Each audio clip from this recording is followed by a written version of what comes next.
What is going on, guys? Hope you guys are having an amazing day. So if you guys saw last episode, we were installing the lip kit on my IS300. Now that ended up producing a few minor issues, one of which was my exhaust was hanging a little too high and actually came in contact with the rear lip. Now that's an issue because the exhaust gets pretty hot. It would probably melt that rear lip in like one drive, and I don't want that happening.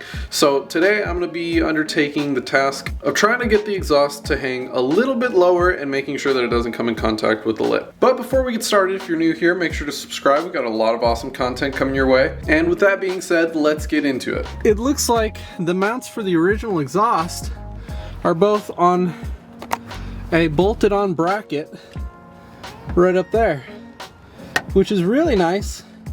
Because to be able to modify those, I can take them out of the car.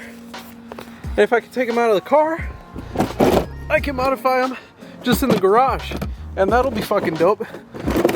But, oh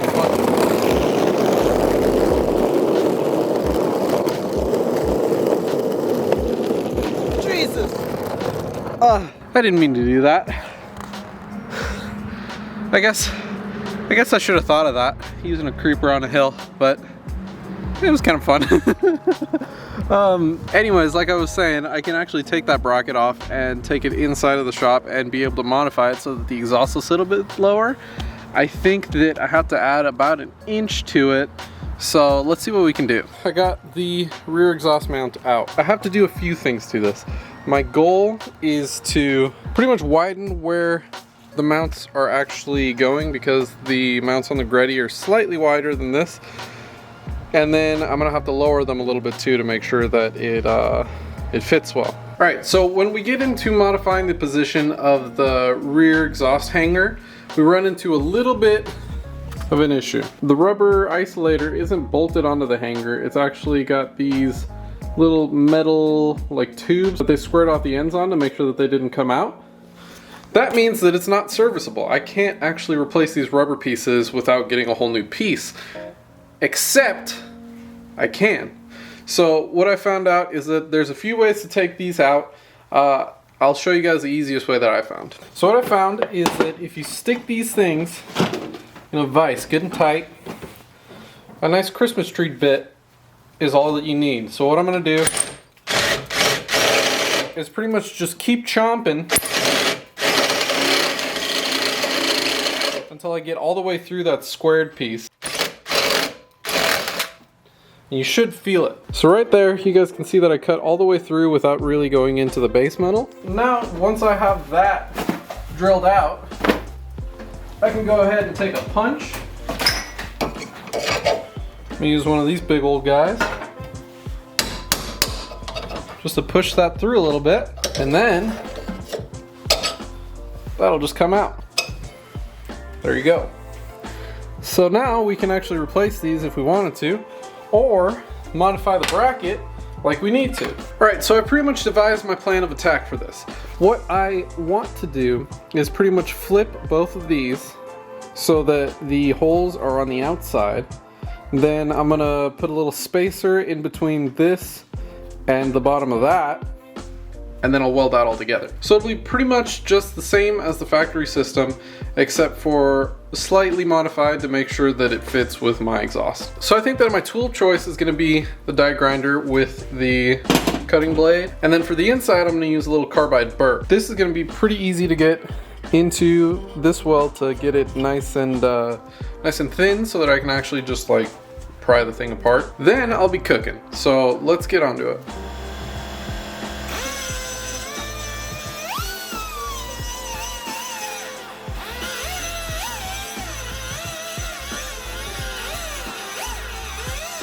Right, so at this point, you can see I've pretty much ground those down as much as I need to.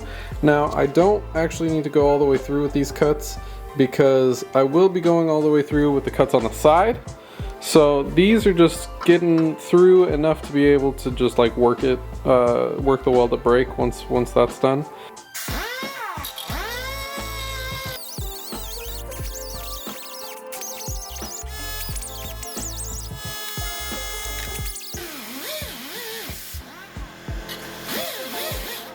Officially got through that weld. I'm just going to use my pry bar to help me break the second one.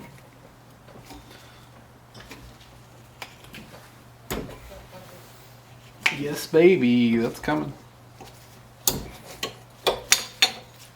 There we go. That's the part that we need. So I've cleaned up the weld beads on both of those little sections. Probably gonna spray some weld through primer on there and clean up all the rest of these spots to make sure that there's no paint so that I don't get any sort of contamination in the weld. And then we'll be on our way. All right, so I got these ground down to bare metal. All in the places that I'm planning on welding. So you guys can see I'll have a nice clean little section there. Clean little section right there. All that's ground down to bare metal. So I'm just gonna take care of some of this rust.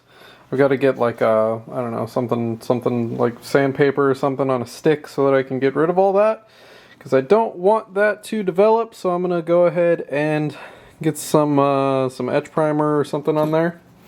Probably some weld through primer actually. But yeah, so I'm gonna get this all taken care of.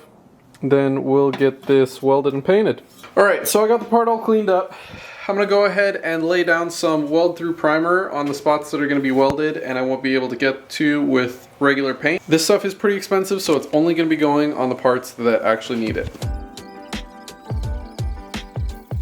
All right, so this entire time I've been talking about how the mounts on the car are actually narrower than the mounts on the exhaust. Now, after a little bit of deductive reasoning, I think I found out why that is the case, and I think I found out that I should keep it that way. Now, the people that design these cars are pretty smart, and they usually don't do things without an actual reason. Except for the guy that put the 2JZ oil filter where it is. That guy's a fucking asshole. So I was trying to figure out why they space the mounts differently on the car and on the exhaust. And I think that I came up with the actual reason. Now, if we check out our exhaust mount, we've got these two mounting holes that mount the big rubber bushings onto them, and then the exhaust mounting hangers are outside of that. Now, this seems a little weird, but when I got to thinking about it a little bit more, I kind of started to understand why it is that way. So if you look at the exhaust hanger, it's gonna sit like this pretty much. The way I was thinking about doing was widening this so it sits out here and sits perpendicular to the ground. Now that's an issue because the exhaust experiences a lot of lateral movement. So when you're going around a turn or stuff like that, your exhaust is gonna wanna move sideways quite a bit because of the centrifugal force. Now, the issue with this is that if these were perpendicular to the ground, they would be able to rotate and allow the exhaust to actually move laterally a lot more than they do. Now, the reason that they're at an angle is because both of them are going to be pulling in separate directions when they're on the car. Now, that means that when you're going around a turn, there's always going to be one at least that's pulling against those forces. So for that reason, I'm gonna actually keep the width the same. I'm just gonna space these guys up so that the exhaust will sit a little bit lower. So let's find a way to do it. Let's find out how much we need to do it, and let's get it done. Okay, so now we have it low enough. That's pretty much where I want it, right there. So I'm gonna go get the mount. We'll get it bolted up and see where we have to put the rubber bushings to get it to sit where we want. So right now, I'm holding the exhaust about where I want it to be. And you guys can see we've got, let's say about an inch between the mounts and where they were originally welded onto. So I found a good little section of 1-inch square tubing. I think I'm going to cut this into little spacers for the exhaust mounts that hopefully should be the right size. If not, I can chop them down a little bit and make them fit. This is gonna work, and I think this is gonna allow me to hang the exhaust just a little bit lower and exactly where I need it to be. All right, so I'm gonna try to cut this into 1.5 inch long pieces, 2 of them, so that I can have the spacers that I need.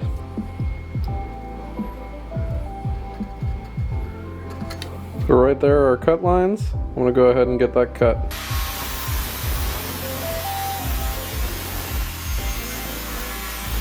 All right, so that looks to be about the right space that we need. So I got my 2 pieces cut. They're all nice and shaved down so there are no shitty edges on them. And one side of them is covered in the weld through primer. The rest of them are nice and clean. I got measurements for exactly where these holes need to be so that I can line that up once they are lowered a little bit. So once that primer dries, we will be ready to get some tack welds going and fit it up on the car and see if it's gonna work.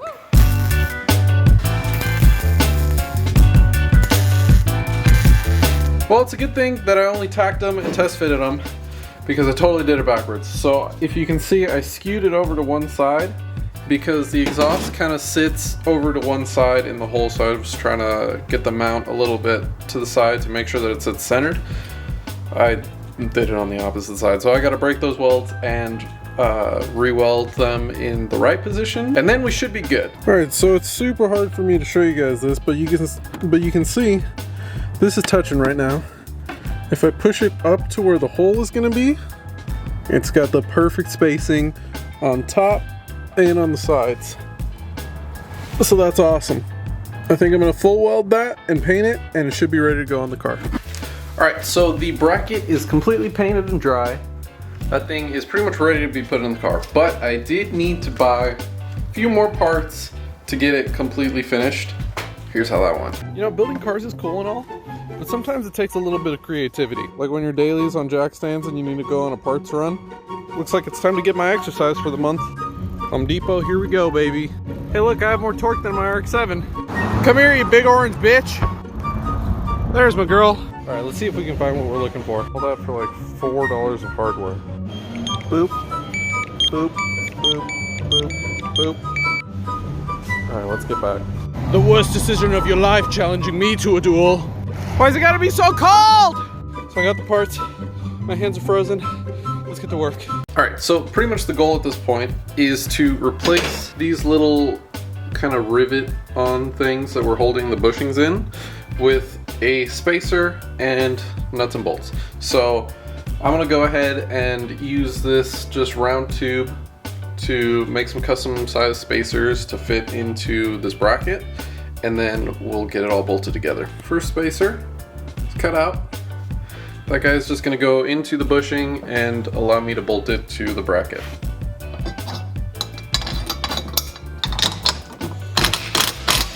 That's nice. So I got my second spacer cut. That is my completed bracket. As you guys can see, it's just a spaced out version of the original bracket just to make sure that it'll clear with the rear lip that I'm putting on. So let's go test it on the car and see if this puts the exhaust where we want it to hang. All right, so our custom mount is bolted up and completely installed on the exhaust. You guys can see it's sitting there and it's still nice and tight. Like I can barely wiggle it. Now let's see how the fitment on this thing actually looks now, because that is the main issue, and honestly, I'm kind of stoked. Check that out. That is exactly where I wanted the exhaust to sit. Not touching the rear lip. It's probably got, I'd say like a 5 mil gap all around at least, and it's even. Like that's perfect. That's not gonna burn through any lips or anything, any of the plastic. It's not really capable of a whole lot of motion, so that's good. That's what we wanted.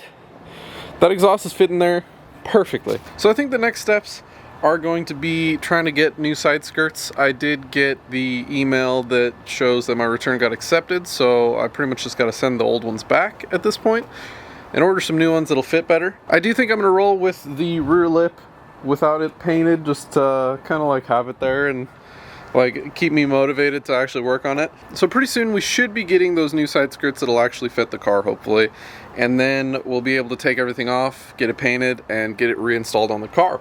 But I'm really stoked about how this is all looking. Like this one minor detail, just changing the way that the exhaust sat on the car, just ties everything together, because honestly, like having the exhaust touching the entire time and like pushing this lip up like crazy, because this thing was like legit like up there was where the exhaust was hanging, and now we got it to a place where I can actually install the lip the right way and it'll look absolutely perfect. So I'm stoked about it. With that being said, I'm going to end the video right there. So if you guys liked it, make sure to like and subscribe. I got plenty more content coming up. We got way too many fucking project cars, as you guys can see, and little by little we're going to finish every single one of them. So if you guys are stoked as I am, make sure to hit the subscribe button. I'll see you guys next time.